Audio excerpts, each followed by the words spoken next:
Bonjour, donc la question est la suivante pour aujourd'hui. Est-ce que la parité homme-femme en politique est souhaitable? Cette réponse est très simple. La réponse, c'est oui. Parce que la parité, c'est plus qu'un conditionnement ou une ouverture sur la capacité de donner à la femme une possibilité de réponse à la société. Si les hommes qui sont en politique, parce qu'on sait que majoritairement ce sont des hommes qui sont en politique, il est très difficile pour la femme de faire sa place. Et si le premier ministre du Canada ou le président des États-Unis ou n'importe quel pays ne choisit pas de faire une place à la femme en politique, la femme n'ira pas en politique. Pourquoi qu'elle n'ira pas? Parce qu'elle connaît très bien les préjugés et les stéréotypes à son égard dans le mouvement politique.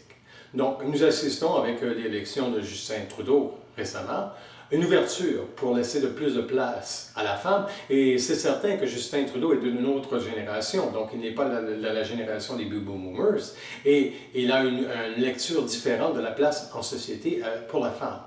Cela se traduit donc par une obligation, pas simplement morale, mais intelligente, de donner une ouverture en politique à la femme pour qu'elle puisse exprimer une ouverture, un point de vue différent, qui sera entendu. Et il y a beaucoup de gens qui remettent en question, est-ce qu'on doit choisir la compétence d'une personne ou on doit choisir tout simplement la parité homme-femme? Je dis, il faut choisir la parité homme-femme parce que la compétence, qu'est-ce que c'est la compétence? C'est n'importe quoi dans le fond.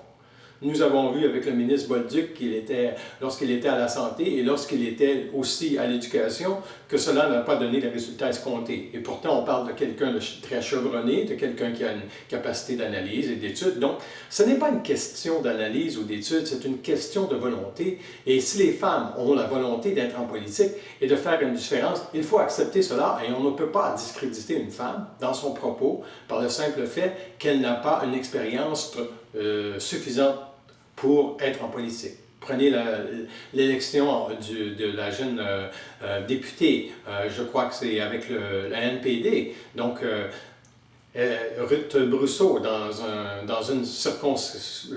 la circonscription de Joliette, elle n'avait tout simplement pas l'assurance qu'elle pouvait être élue.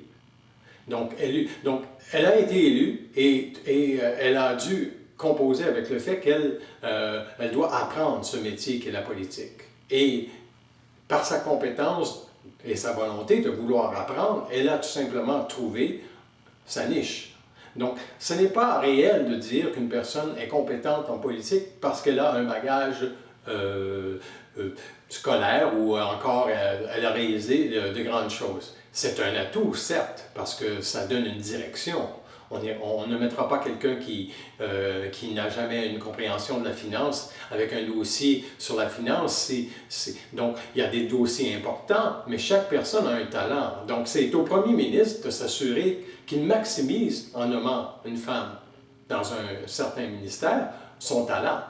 Et pourquoi que c'est le premier ministre qui doit choisir? Parce que c'est lui la plus haute autorité. Donc, dans un conseil des ministres, il va falloir aussi que le premier ministre, qui est Justin Trudeau, s'assure que la parole de la femme est respectée à la table de tous les discours politiques qu'il y aura.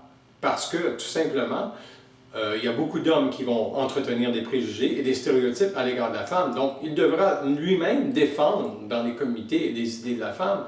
Et parce que, sans cela, c'est impossible pour les femmes de conjuguer avec le pouvoir qu'on ne leur donne pas, parce qu'elles doivent l'arracher bien souvent au détriment d'hommes qui ont des préjugés et qui simplement ne veulent pas voir la femme établir des débats en politique. Donc, si l'avantage est le suivant avec la femme en politique, plus elle sera plus présente, plus il y aura de jeunes filles en société qui comprendront qu'elles ont un rôle important à jouer. Donc, les femmes en société doivent avoir une place en politique parce que c'est là qu'elles seront le plus vues comme des personnes intègres et intelligentes à part entière d'une société qu'on dit démocratique.